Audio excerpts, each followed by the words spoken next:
En esto que nos hayamos quedado, análisis estratégico, seguimos bajando, agarro todos los problemas, los analizo, los priorizo y tengo los problemas priorizados. Tercer producto. ¿Recuerdan?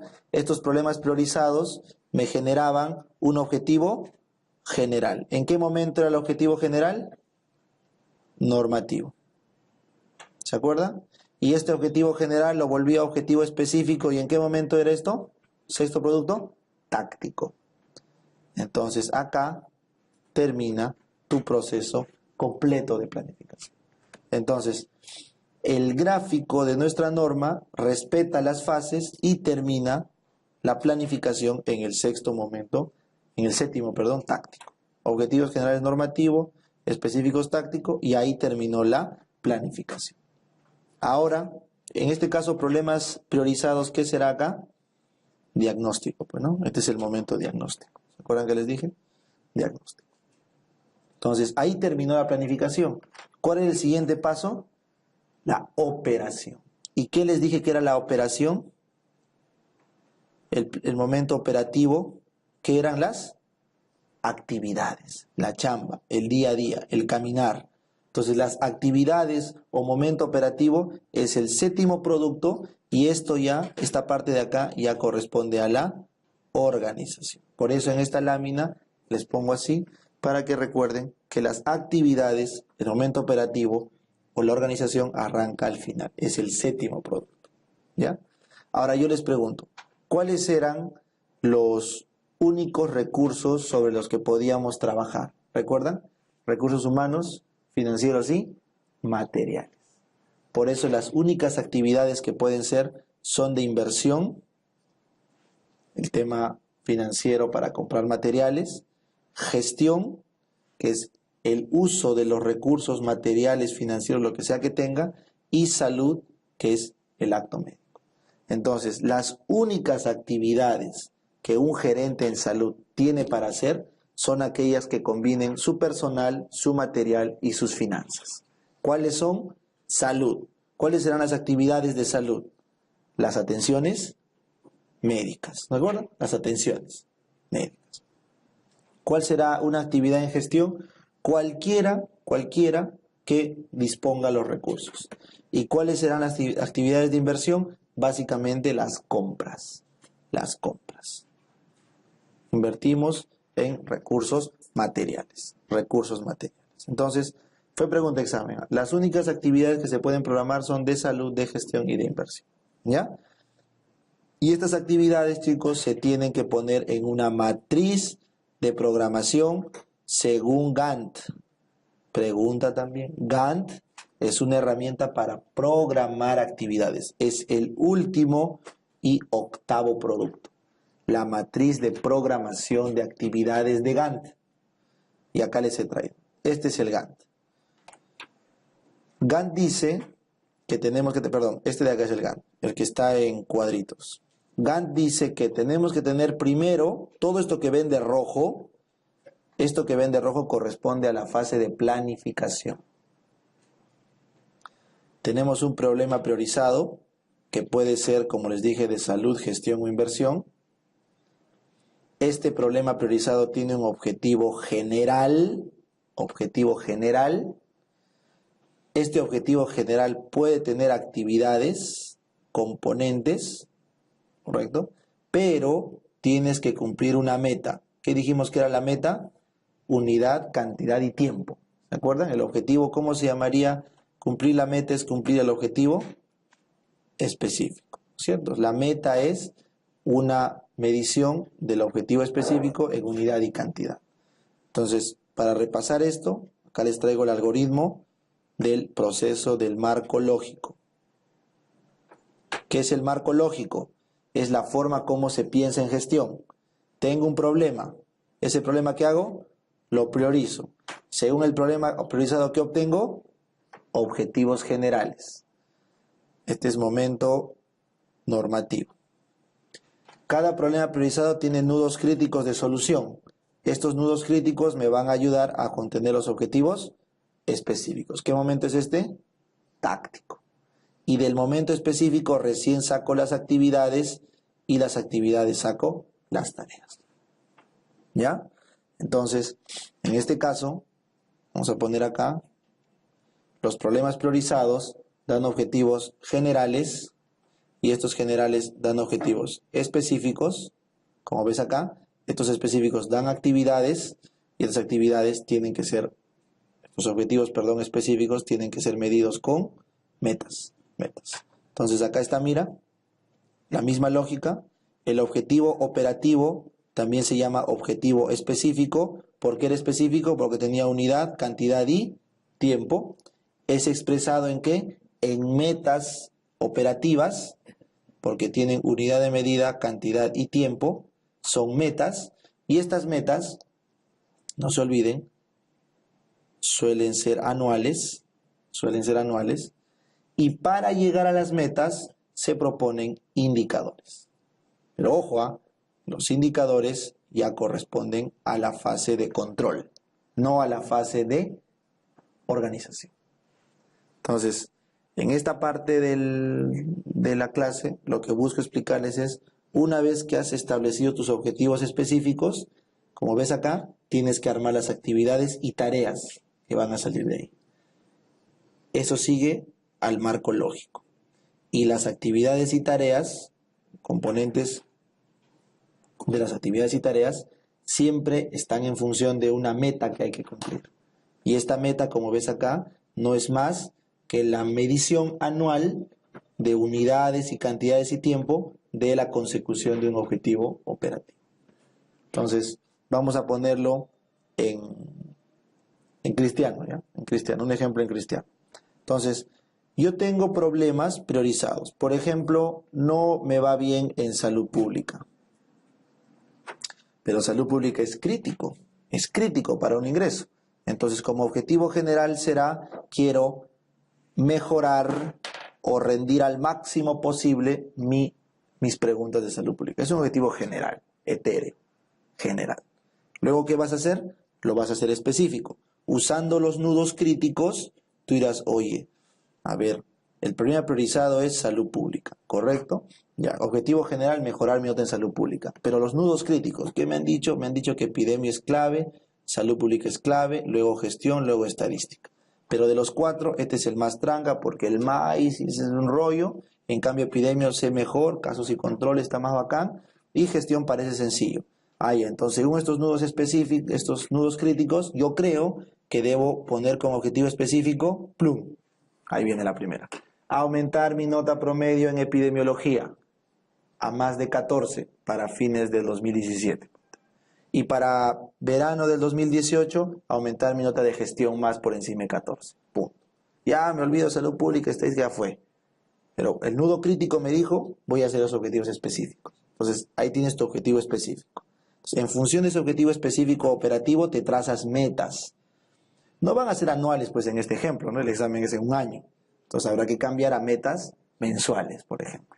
Entonces, mi meta mensual es banquearme, por ejemplo, 100 preguntas de epidemiología fallando el máximo el 30%. Un ejemplo. Entonces, es una meta de epidemiología mensual y la pones. Y cada mes tienes que cumplir la meta, ¿correcto? Entonces, si yo quiero banquearme 100 preguntas y fallar máximo 30% como meta, entonces durante el mes tendré que proponer indicadores de logro. En este caso, si la meta es mensual, mis indicadores serán, yo sugiero por ejemplo semanal.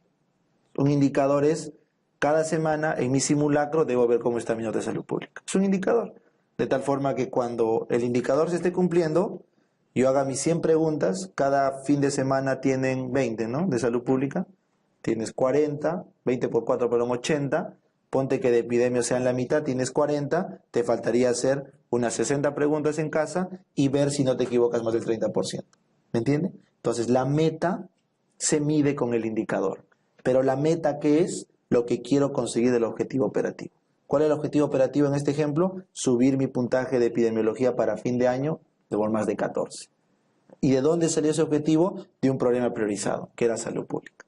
Para otro colega será, no, epidemia estoy bien, olvídate, mi problema es salud pública, el maíz bendito. Entonces cambiarás la meta. Tu meta no será banquear. Tu meta, ¿qué será de repente? Me leo 20 páginas del maíz cada semana. Cosa que voy llegando, 120 entre 20, en 6 semanas la hago. Y tengo todo el maíz resumido en 6 semanas. Cambiará la meta, porque cambió ¿qué? El objetivo.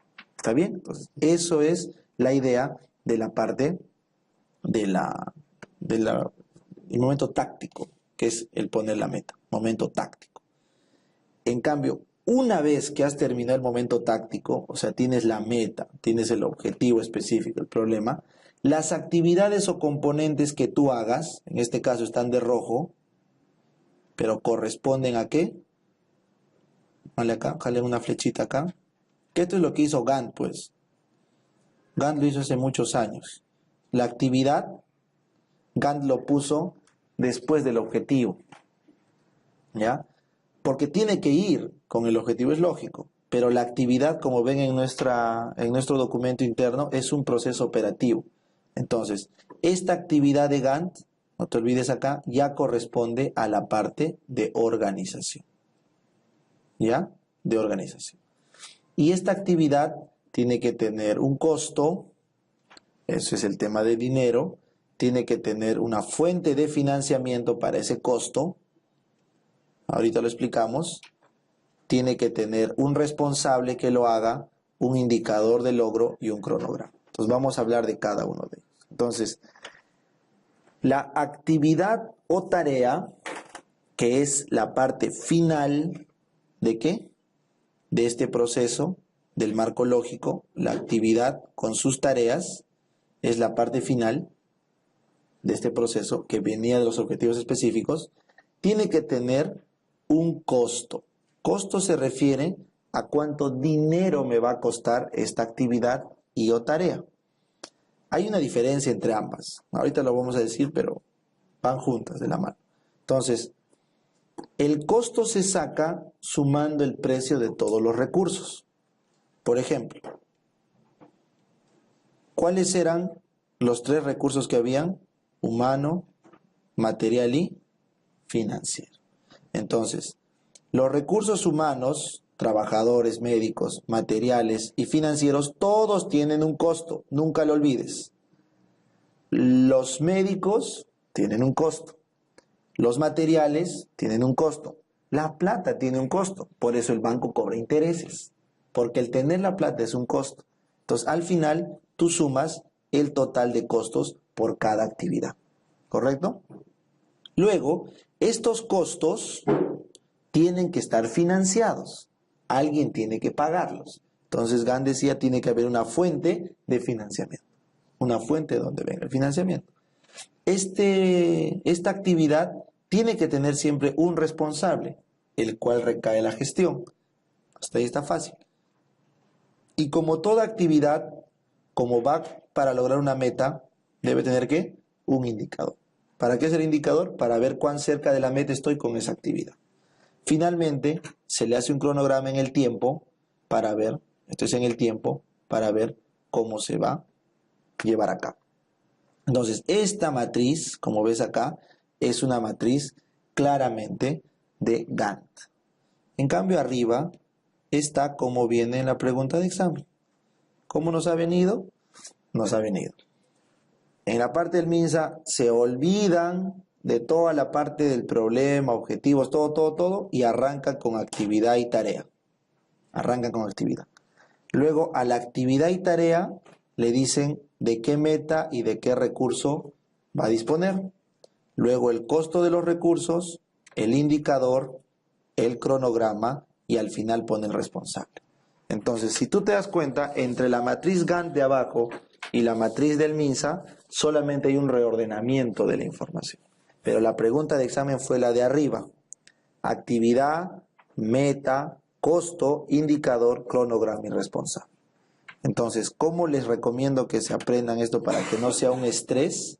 ¿No? Porque ahorita nomás te das cuenta, parece que todo está amarrado. Es fácil.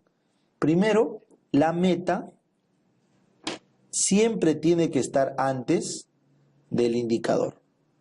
Es imposible que la meta esté después que el indicador. Es absurdo. En cualquier matriz de programación, la meta antecede al indicador. Ese es claro. ¿Correcto? Lo segundo, el cronograma, el responsable y el costo siempre tienen que estar después de la actividad o tarea. Nunca pueden estar antes. El cronograma, responsable y costo tiene que estar después de la tarea. ¿Ya? Y eso es válido. ¿Quién va al final? Eso ya depende de la norma. Para Pareto debía ir al final el cronograma, para Gantt. En cambio, para el MINSA, ¿quién debe ir al final? El responsable. Porque así es más fácil, pues. Agarras la tabla y ves, a ver, voy a evaluar a los jefes. Busco, ¿dónde es responsable el jefe? Bum, bum, bum, bum, bum, bum, bum, bum, bum. Ya, todo esto se evalúa. En cambio, dice, no, voy a evaluar al director del hospital. A ver, ¿cuáles son responsables del director? Bum, bum, bum, bum, bum. Entonces, para el MINSA es más fácil gestionar cuando tiene el responsable al final, porque ahí lo puede sacar rápido. ¿Ya, chicos? Eso no cambia la lógica del proceso. ¿Ya? Entonces, Gantt lo partió.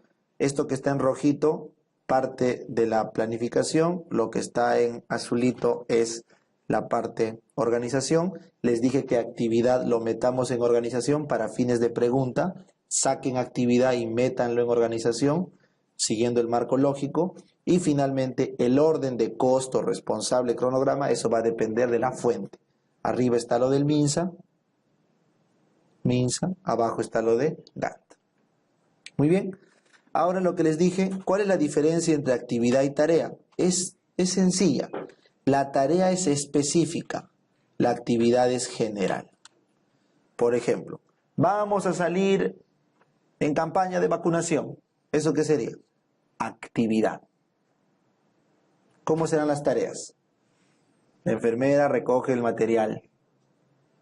El transportista, el chofer, alista la camioneta. El médico hace un listado y lleva el plano donde vamos a ir a vacunar. Son las 3 tareas. Y la cuarta tarea, de repente, se mide a mediodía la cantidad de niños vacunados. 4 tareas para una sola actividad, que es vamos a vacunar. La única diferencia entre tarea y actividad es la especificidad. Entonces, tu actividad sería, voy a banquear, general. Pero las tareas, ¿cuáles serán? Voy a comprar primero mi banco, o voy a imprimir mi banco, luego voy a sentarme a resolver el banco y voy a calificar mi banco. 3 tareas para una actividad. Es la única diferencia. ¿Ya? Muy bien. Acá una definición para una pregunta de examen. ¿Qué es programación? Se pregunta. ¿Qué es programar? Programar es la etapa donde se asigna el responsable, el recurso, el cronograma. Marca esto. Voy a marcar con rojo. ¿eh? Para las actividades. Eso es programar. Programar es asignar recursos, tiempos, responsables, costo, todo. ¿A quién? A las actividades. ¿Y a quién respondían las actividades? A los objetivos. ¿Correcto? ¿Y los objetivos qué debían cumplir? Metas. Entonces, para resumir esto, en tu marco lógico, ¿qué es lo único que te está faltando acá? ¿Qué tienes que poner entre objetivo y actividad? ¿Qué tiene que ir acá? Metas. Muy bien. Tu objetivo específico, aumentar en 10 puntos mi nota de epidemio. ¿Implica qué metas? Hacerme 100 preguntas cada mes. Y eso genera tus actividades de cada mes. ¿Ya, chicos? Y aunque te parezca engorroso, el día que hagas esto vas a darte cuenta lo útil que es. La única vez que lo apliqué a cabalidad fue cuando estaba postulando a la universidad. No tenía ni idea, pero así viendo en YouTube, hice un cronograma día por día, hora por hora, de 6 de la mañana a 12 de la noche, de lunes a sábado. Es algo que obviamente nunca lo recomiendo a nadie, pues, ¿no? Pero yo sé que está en ese proceso ahora. Yo le digo de la experiencia. Era un mapa gigante que lo pegué en mi pared así, enorme. Cada hora tenía un tema de un capítulo que había que estudiar. Y cada vez que terminaba, raya. Así, y hasta el último que era dar el examen, ¿no? La admisión. Era el mejor ansiolítico, o sea, no había mejor ansiolítico, porque tú leías, ya acabé el tema, ya acabé, ponte factoriales, no sé, y así. Entonces yo me imagino, o sea, yo digo, no, sí, porque lo veo, lo noto, me dicen, doctor, ¿qué hago? Tienes que hacer eso. tirar tu sábana y ponerlo en un lugar donde te acuerdes y cada día, cada trabajo que haces, avancé esto, avancé el otro, lo que te has planificado. Dedícale unas horas de tu tiempo a planificar eso. Es el mejor ansiolítico. Así ves que estás avanzando. Así no vas a decir, doctor, estudio tanto y sé que no, creo que no me acuerdo nada. No, porque está medido. Ahí tú estás poniendo lo que estás estudiando. Te ibas, ponte, había bautizo del hermanito. Bautizo del hermano, no sabía que había bautizo. Y a hueco, quedaba un hueco ahí. 4 horas un hueco que no se hizo nada. Pero lo tienes acá. O sea que dices, ya, el domingo que tenía libre, reemplaza esas 4 horas. Y plan, tachas. Entonces tu cabeza sabe que está siguiendo un proceso. Y eso, chicos, es la mejor forma que les aconsejo si es que tienen mucha presión para el tema del estudio. Es incomparable, pues, el contenido de pregrado con el residente, es obvio. Con mayor razón, es súper importante que apliquen esto. Entonces, si les sirve como una experiencia, háganse un super Gantt. Yo te pregunto, ¿has estudiado electrolitos ya? ¿Has estudiado hipercalcemia y hipocalcemia? ¿Cuándo lo vas a estudiar? Si no me respondes eso ahora, entonces hay un error de gestión. No, doctor, toca endocrino o toca para tiroides el sábado tal a tal hora. Qué bacán. Ese pata la tiene clara. Porque tiene claro cuándo va a estudiar. Son 380 temas, tampoco es mucho. Son 380 temas en el balotaje de SPEFAN que se pueden hacer. Pum, pum, pum, y así tu mente está tranquila. No estás ansioso. ¿Cuándo toca mais? Ah, no, mais toca Doc en el break de diciembre. Tal. ¿Ya, chicos? Entonces, eso te permite hacer un plano más lógico y así es como tú puedes. El día que aprendan eso bien y toda su vida sea un Gantt, aprendamos a usar el Google Calendar así al extremo, ese que te avisan cada segundo toca tal cosa, ese día ustedes van a poder llevar 1, 2, 3, 4, 5 trabajos y los 5 haciéndolo bien, porque todo está organizado. ¿Ya? Entonces, ese es el consejo que les doy. ¿Para qué sirve aprender la fase de organización? Muy bien, pues vamos al siguiente. Todo este floro, todo esto que hemos hablado, ¿dónde se escribe? En el POI. El plan operativo es el documento principal, así como el PEI. En la administración pública, no te olvides, las empresas no tienen POI. La administración pública sí. ¿Dónde se establece la organización? Ojo, el POI toma como base el PEI. Nunca piensen que no. En el POI hay misión, visión, objetivos del PEI. Pero el POI básicamente lo que le interesa es, el POI desagrega las acciones estratégicas, o sea, hace las actividades. El POI contribuye al logro de objetivos y el POI elabora un periodo para un año. Esas son las 3 máximas que deben recordar. ¿Por qué hago un POI? Hago el POI para desgranar las estrategias, 1, para conseguir objetivos, 2, pero ¿en qué plazo? 1 año. ¿Por qué el POI es de 1 año? Porque la economía del mundo es anual. Nunca olvides eso. Todo se mueve anualmente. Todo debe hacerse anualmente. Tus planificaciones tienen que ser anuales. Las economías, los ciclos son anuales. ¿No, chicos? Esto es recontra pregunta repetida. El POI sirve para las actividades, para consecución de objetivos y metas, por si acaso metas, a veces no ponen objetivos, ponen metas, y anuales. Muy bien, entonces con eso terminamos la clase con los documentos. Entonces el POI, dentro de todos los documentos que tiene, para una institución pública, institución de salud pública, tenemos los siguientes. Siempre hay que poner la ley que nos rige, el estatuto de la institución, el ROF, pregunta el residentado, acá está para que lo lean, es simplemente el documento que te dice funciones generales, ahí está, de la entidad, sus órganos y unidades. Es el que te da las funciones generales, pregunta de examen. Luego, ¿quién viene después del ROF? El MOF. El MOF es el manual de organizaciones. Es el que te da las funciones específicas de cada cargo.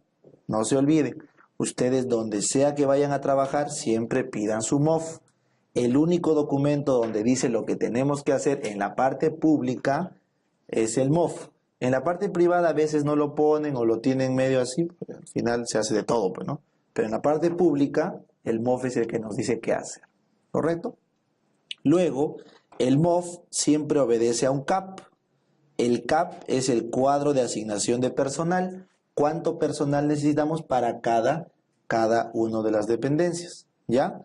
Este CAP depende de un PAP, un plan analítico, para ver si hay que aumentar o no recursos. Finalmente, el último eslabón es el manual de procedimientos, pregunta también de examen, donde se hacen las actividades manuales.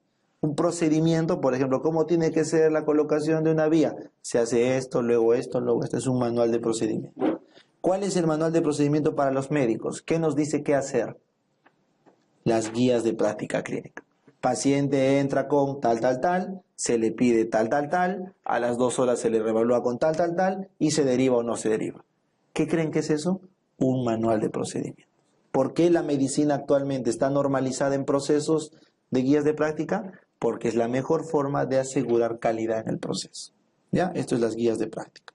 Bueno, luego tienes guías de servicio al ciudadano, en el caso de salud, tienes manuales de políticas. Por ejemplo, está prohibido que el médico salga con los pacientes. ¿Dónde está escrito eso? En la política de la empresa. Hay políticas, ¿ya? Eso es aparte. Y hay un plan de trabajo institucional, ¿no? ¿A dónde se quiere llegar? Esas cositas ya son, le llamo los mínimos, que bueno, no creo que les pregunte. Pero ROF, MOF y MAP, eso es fijo, ¿eh? ROF, MOF y manual de procedimientos. Muy bien. Siguiente. Después de saber reglamento, manuales, ¿cómo sé quién manda a quién? ¿Dónde dice la línea jerárquica? En el organigrama. También, ¿cómo se llama? Muñequito normativo. El organigrama dice quién manda a quién. Acá abajo están las partes. Pregunta el recién dado, ¿eh? Primero es la cabeza o dirección. Acá está el gerente. En la cabeza. Y en los pies están los órganos de línea, o sea, los que hacen el core business. ¿Cuál es el core business de la salud? Les dije, las atenciones. ¿Quiénes brindamos las atenciones? Personal de salud, médico, no médico. Entonces, los órganos de línea seremos los finales e intermedios. Yo te pregunto, ¿qué cosa es un órgano de línea final? El que da la cara al cliente. ¿Quién es el cliente en salud? Los pacientes. Entonces, ¿cuál será el órgano final? El médico que atiende, la enfermera que atiende, el tecnólogo que atiende. Pero ¿cuáles son los intermedios? Los que hacen el core, pero no dan la cara al paciente. ¿Tu informe de radiología es core? Claro. ¿Alguien conoce al radiólogo? Nadie. Está ahí abajo, en el sótano o en el tomógrafo. Pero el radiólogo, por ejemplo, el patólogo clínico, ¿qué son? Intermedios, porque no dan la cara al paciente, pero son core business, porque son parte del servicio. ¿Está bien? Entonces, en este caso, por ejemplo, ¿alguien lo conoce a Ricardo? Que es uno de los que programa el aula virtual. Entonces, intermedio no da la cara, pero está ahí, core business. ¿Ya, chicos? Entonces, esa es la estructura de los órganos de línea. En cambio, arriba vienen las manitos. Las manitos son de ayuda. El gerente necesita asesores. Asesor es el que te dice qué hacer. Asesor. ¿Qué hacer? Entonces acá están los contadores, abogados, los técnicos que te dicen qué hacer. ¿Quién declara a la SUNAT? El gerente. Pero ¿quién te dice qué declarar? Tu contador. ¿Quién litiga por una empresa? El gerente. Pero ¿quién te dice qué litigar? El abogado. ¿Quién decide, por ejemplo, en un ministerio? El ministro. Pero ¿quién le dice qué decidir? Su asesor técnico. Es así. Y viceversa, la mano derecha, es de la izquierda, la mano derecha es apoyo, abajo, al órgano de línea. Por ejemplo, si les preguntan, SILSA, el que todo le limpieza, ¿qué es en el organigrama? Apoyo. No apoya al gerente. ¿A quién apoya? A todos los órganos de línea. ¿Con qué? Con el servicio de limpieza. SILSA en el salud, por ejemplo, ¿no?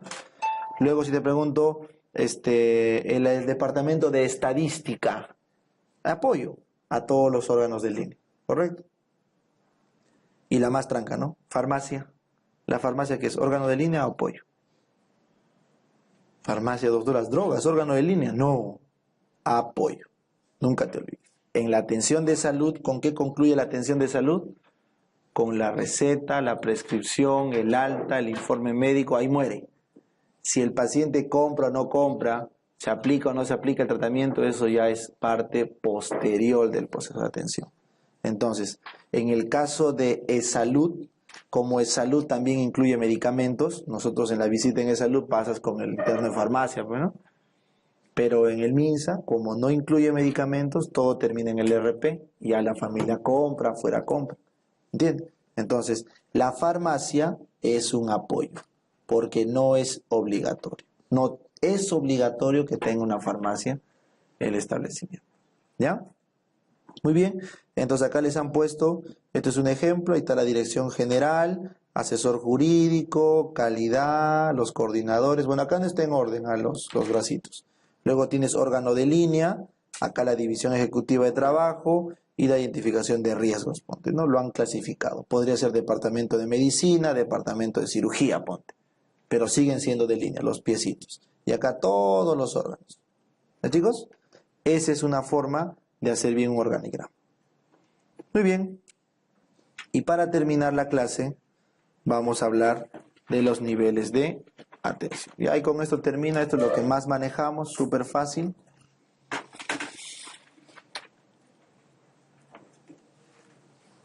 Bueno, acá tenemos la forma como se organiza el SS. ¿Qué es SS? Sistema de salud, ¿ya?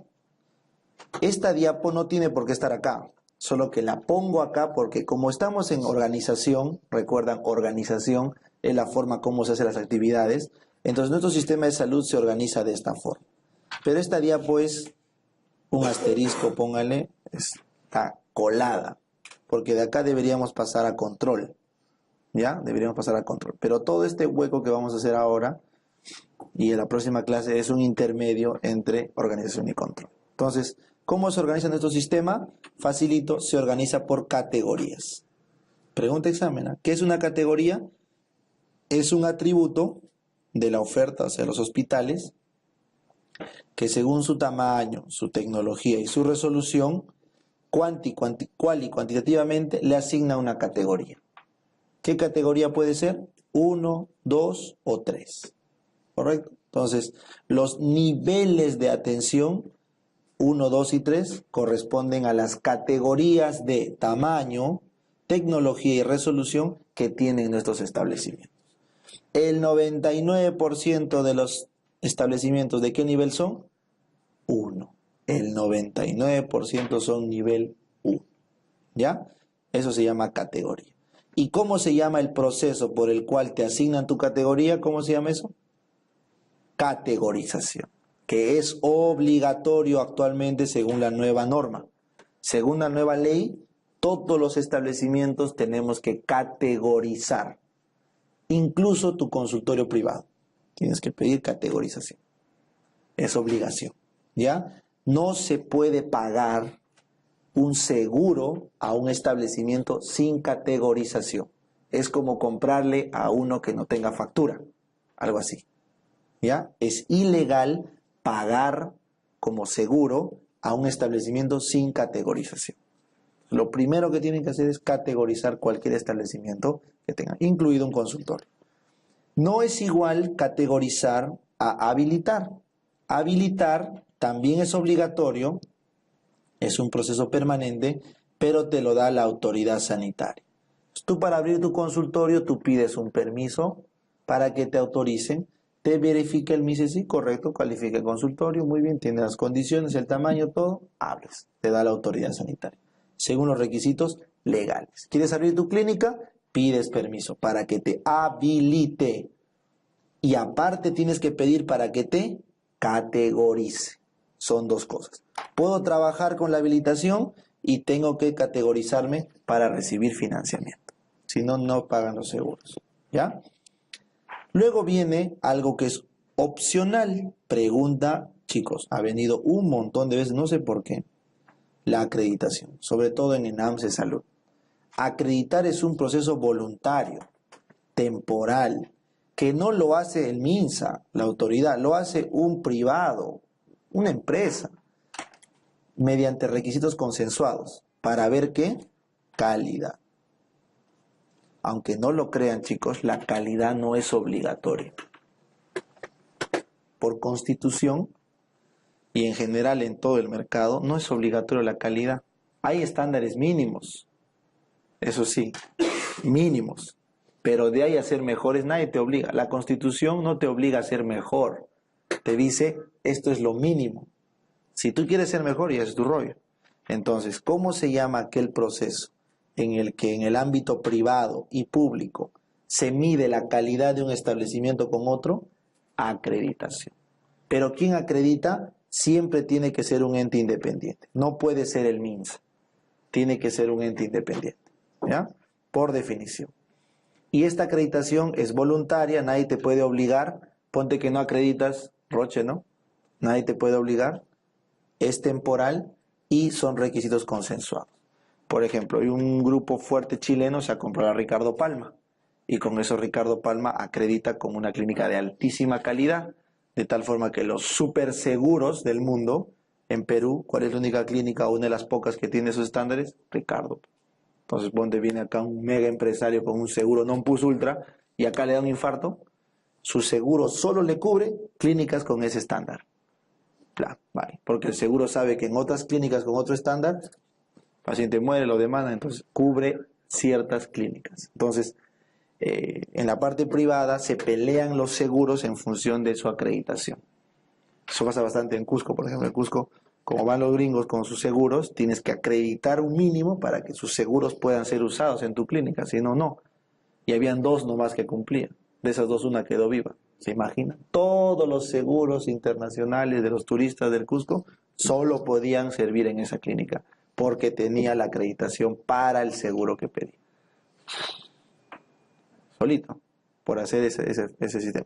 Chicos, era un caos, estoy contando. Tenían que alquilar hostales para volver las camas de hospitalización, porque ya no había capacidad.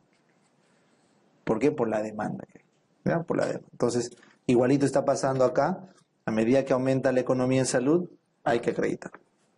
Bueno, entonces con eso hemos terminado lo que es categorización, habilitación y acreditación. Ahora vamos a lo que todos sabemos, las categorías. La categoría 1 corresponde al primer nivel. Tienes categoría 1.1, 1.2, 1.3, 1.4. Mira, ahí te lo pongo, lo leas tranquilo. Igual he subido a la página la norma técnica de establecimientos que tienes que leer. Acá va asterisco 2. ¿Cuál es el primer asterisco? Los indicadores, ¿verdad? 68 páginas, súper sencillo.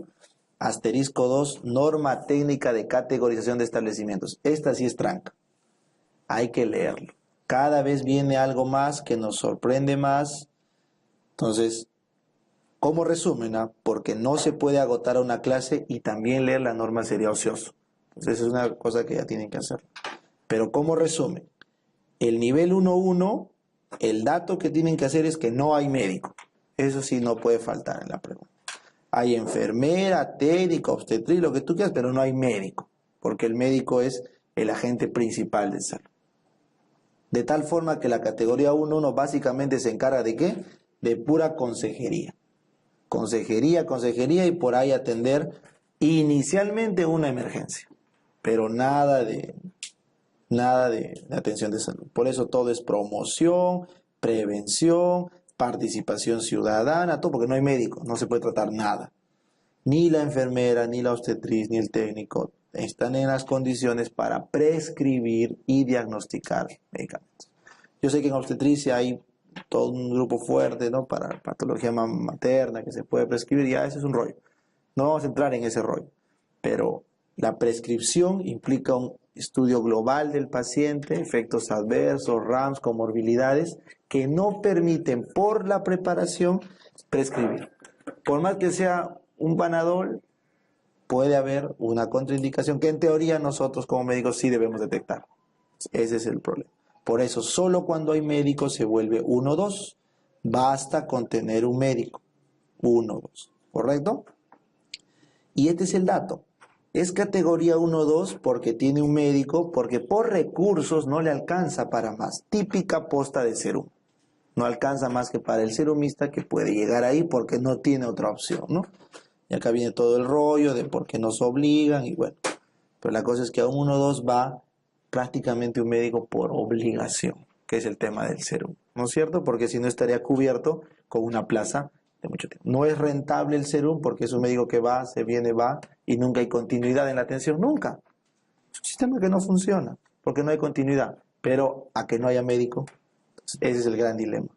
Entonces, cuando les venga una pregunta para el 1-2, un médico.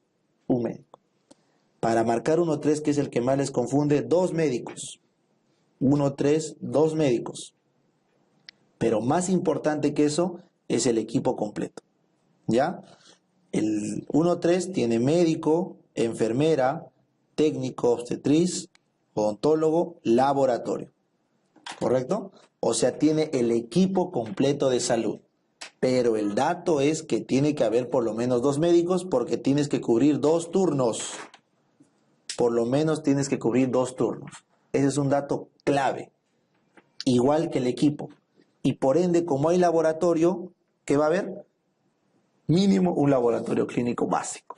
Entonces, los 3 datos que me acuerdo en el 1-3 es 2 médicos para que haya 2 horarios, equipo de salud completo y que haya laboratorio como mínimo. ¿Ya? En cambio, el 1/4, su nombre lo dice, hay hospitalización y eso implica 24 horas. Porque el 1/3 hasta 12 horas puede estar y no hay problema. Eso no se considera internamiento. Esa fue una pregunta del residentado. Si tiene todas las especialidades habidas y por haber y un internamiento de máximo 12 horas. ¿Qué hago? Tenía cirujano, tenía gastro, tenía todo, pero solo 12 horas. Está amarrado. Tiene que ser 1/3, porque para ser 1/4 tienes que dormir ahí 24 horas o más, porque la hospitalización se considera de las 00 horas hasta las 23:59 horas de ese día. Esa es una hospitalización. Entonces, esa pregunta volaron un montón porque era 1/3. Ejemplo, todos los policlínicos. El policlínico peruano japonés tienes oncólogo, laboratorista, tienes todo, pero ¿alguien puede quedarse a dormir en el policlínico peruano japonés? No, pues. Te podrán observar un ratito en alguna camilla que han puesto, de repente para un procedimiento ambulatorio, pero dormir y hospitalizarte no puedes. Entonces, el gran amarre entre el 1/3 y el 1/4, ¿cuál es? La hospitalización. Ese es el dato. Y hospitalizarse, ¿qué es? Que el paciente esté más de 12 horas, ya se considera hospitalización, más de 12 horas, ¿ya? Entonces, porque la hospitalización corre de las 00 horas a las 23 horas y 59 minutos. Entonces, eso es una hospitalización. Por eso en esa pregunta del residentado, muchos fallaron, creo que fue el año pasado, hace 2 años, todos dudaron ahí, ¿por qué, doctor? Porque decía 12 horas. Y eso donde está escrito en la norma largota. Y una más tóxica todavía fue el manejo de la disfunción familiar leve a moderada. Y esa era más tranca todavía. Entonces, cuando te ponen eso, ya implica que tienes que conocer la norma técnica de familiar y todo eso, como les digo, está en esa normativa. Entonces, por eso les digo, denle una chequeada, es imperativo que revisen esa norma. ¿Ya? Paso a paso. Muy bien, finalmente en el 1/4, como ves acá, básicamente es materno perinatal, creo que esa pregunta es recontra trillada. Por eso tiene que haber mínimo su ginecólogo, obstetra y su pediatra por lo menos, ¿no es cierto? Entonces, gineco, obstetra y pediatra es la clave para poder atender materno perinatal. O sea, son como quien dice las especialidades mínimas que hay.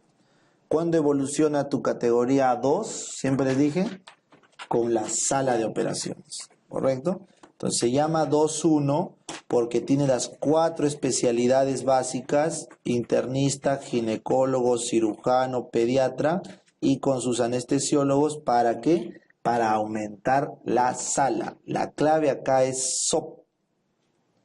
Y sala de operaciones obligado necesita no solo laboratorio, sino que radiólogo. Ese es como me acuerdo. SOP, rayos X, cirujano con anestesiólogo. Ese es el truco. Ese es el truco para el 2-1. En cambio el 2-2, el dato del 2-2 es el que aumentas la capacidad resolutiva. ¿Qué es lo único que le faltaría al SOP para aumentar su capacidad resolutiva? UCI. Necesitas UCI el uciólogo, la sala de UCI o el internista que puede responder en UCI para poder aumentar la capacidad resolutiva, al margen que aumentas la cantidad de especialistas. ¿Ya, chicos? Pero este es el dato como me acuerdo. O sea, entre el 2.1 y el 2.2 simplemente es capacidad resolutiva. Aumenta la capacidad resolutiva. Pero no tienes a todos. Cuando estás en nivel 3, ahí tienes a todas las especialidades y subespecialidades. Ese es el. ¿Ya? El de alta complejidad, máxima complejidad, es el nivel 3. ¿Ya? El nivel 2.2 es de moderada o mediana capacidad y el nivel 2.1 baja capacidad. Pero el nivel 3.1 es de alta complejidad. Y eso implica que tienes a todos los especialistas y, de ser el caso, los subespecialistas. ¿Cuál es la diferencia entonces entre ambos? ¿Cuál es la gran diferencia entre el 3.1 y 3.2? La diferencia es la especialización. El 3.2 se caracteriza porque está especializado en ciertos problemas de salud. Por ejemplo, el INEN en cáncer, el niño en pediatría, el INO en oftalmo. ¿Y eso qué obliga? ¿Cómo yo digo que soy especializado? ¿Qué tengo que hacer? ¿Qué es lo más especializado en la medicina? La innovación, investigación, y eso implica docencia. O sea, ¿qué vuelve al 3.2 lo que es? Lo vuelve su capacidad de investigación, docencia y tecnología.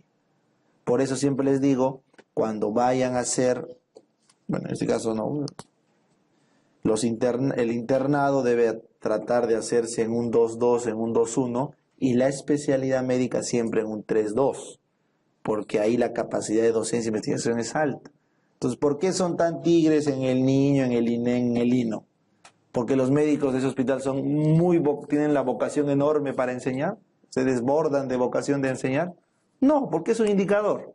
Si no tienes residentes, si no tienes investigación, si no tienes horas de dictado, te quitan la categoría 3.2. Así de fácil. Entonces, por eso los jefes presionan a los jefes de piso para que haya actividad académica, para que haya rotaciones, para que haya investigación. Porque si no, te quitan la categoría. Es así. Entonces, en un 3.1 no hay esa presión. Entonces, no hay actividad académica, no hay rondas, no hay investigación. Por eso, si por A o B, ya doctor, pero ingresó a un 3.1, no importa, pues pide rotaciones al 3.2. El 3.2 le encanta recibir rotantes, porque así aumenta su capacidad de docencia, investigación y sus indicadores de 3.2. Siempre recuerden eso. ¿Ya? Conozco gente que tranquilamente puede pasarse la mitad de la especialidad rotando en un 3.2, a pesar de que adjudicó en un 3.1. Es así. Es cuestión de moverse nomás. ¿Ya, chicos? Muy bien. Y finalmente este es el gráfico, ¿ya? Está súper claro, chicos, eso es lo que me ha costado editar ese PDF del MINSA. Ahí está súper claro, no hay forma que nos confundamos. El nivel 1, primer nivel, tiene una población asignada siempre. El segundo y tercer nivel no tienen población asignada, no lo olvides. El primer nivel se considera así porque le han asignado una población. Y acá tienes las UPS, Unidades Productoras de Servicios de Salud, UPSS, Unidades Productoras de Servicio. Es la mínima unidad que mezcla recursos para obtener un producto. Unidades productoras. Entonces, todos tienen consulta externa, obviamente, pues todos tienen consulta externa. ¿Cuál es el primero que tiene la unidad de producción de servicio de internamiento? El 1.4. Internamiento corta distancia, 24 horas. Y luego el resto que tiene, hospitalización. Hospitalización. Muy bien. Emergencias y urgencias, todos atienden en el nivel 1, aunque no haya médico. Eso también a veces se confunde. Viene un accidentado, por más que sea enfermera o obstetriz, tiene que atenderlo. Los mínimos cuidados, por eso el RCP tranquilamente pueden aprenderlo, inclusive no médicos. No hay problema. ¿Por qué? Porque es una atención de urgencia, emergencia inmediata. Ahí está, no pasa nada. En cambio, el resto que tiene, miren, este es clave. ¿Eh? Acá dice emergencia. No. ¿Por qué el 2.1 tiene emergencia? Porque tiene SOP. Al tener SOP, recién puede llamarse emergencia. Recién se llama emergencia. ¿Correcto? Y de ahí todos para acá, emergencia. Olvídate los que dicen especializada, estos famosos estos son sea, se podría decir como que algunos exclusivos, ¿ya? Tienen consulta, hospitalización, pero de repente no emergencia, por el tipo de atención. Es para patologías especiales en este caso, o por el producto. Es como que un cajón desastre. Les pongo un ejemplo. Una empresa de un amigo tiene ventiladores mecánicos y los alquila a casas de familiares donde está su familiar postrado en su casa. Y él lleva usiólogos para pasar visita en las casas. ¿Dónde calificas ese centro? ¿Dónde entra? Tiene que entrar en los especiales. Lo que hace es alquila ventiladores, pone usiólogos y atiende pacientes terminales en su casa. Ese es el negocio. Entonces, eso es una atención especial. Por eso, las ambulancias, ¿sí?, van en 2E, 3E especial. ¿Ya? Muy bien. Ahora venimos acá. Parto. Acá también se confunden. El parto se atiende en todo lado cuando está en trabajo de parto. Cuando esté en trabajo de parto, indistinto del nivel, tiene que atenderse. Solamente se atiende la gestante en el periodo del parto integralmente y derivada en el 1-4. Pero si está en trabajo de parto, en cualquiera. Entonces, cuando no está en trabajo de parto, la derivas a un 1-4. El 1-4 está obligado en atender todo el proceso sí o sí. Pero en el 1-1, 1-2 y 1-3, si está en trabajo, se atiende. Si no está en trabajo, se puede derivar. ¿Ya? Puede derivar. Muy bien. En cambio, estas de acá ya tienen un centro obstétrico. ¿Qué significa centro obstétrico? Que puede hacer ¿qué cosa? Cesáreas. Cesáreas. Muy bien. Porque hay cirugía. Y finalmente, ¿en quién recién aparece el centro quirúrgico junto con el resto? En el 2-1. Bla, bla, bla, bla. ¿Y en quién aparecía UCI? En el 3, en el 2-2. El 2-1 cirugía, 2-2 UCI. Esos son datos claves. Nunca se olviden, con esto responden la gran mayoría de preguntas. Ahora vamos acá a las actividades de soporte. Estos son directas, o sea, atención directa del paciente. Ahora soporte. ¿Qué les dije? ¿Cuál era el dato clínico para el 1-3? ¿Qué tenía que haber mínimo?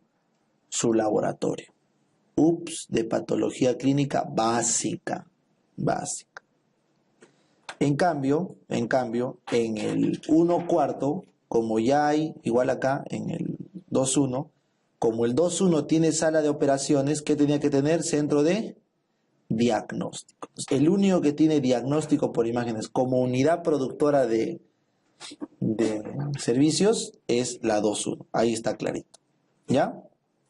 Muy bien. En cambio, esta de acá, el 1/4, aparte de la patología, puede tener eco y puede tener radiología. ¿Para qué? Para completar el estudio. ¿Pero en quién es obligatorio la unidad de diagnóstico? En el 2, por la sala. ¿Ya? Ese es el otro. Luego, acá vean, el 3, una de las unidades productoras que lo diferencia es la de radioterapia, porque ahí hay que hacer manejo. Y esa fue una pregunta del residentado, ¿no? Paciente con un osteosarcoma en un hospital general, ¿a dónde tiene que ir? Entonces ahí había que saber, pero el osteosarcoma tiene que manejarse con radioterapia. Tiene que ir caballero a un 3-1, donde hay una unidad de radioterapia. Por eso era la pregunta. ¿Ya? Por eso. Por la capacidad resolutiva oncológica. Muy bien. Entonces, esos son los 4 o 5 datos que les puede servir, añadido a lo de atrás que era el médico, 1, 2, todo el equipo. Creo que con eso podemos responder todas las preguntas de organización. Muy bien, chicos. Ahí paramos la clase justo a tiempo. Y la siguiente clase vemos control.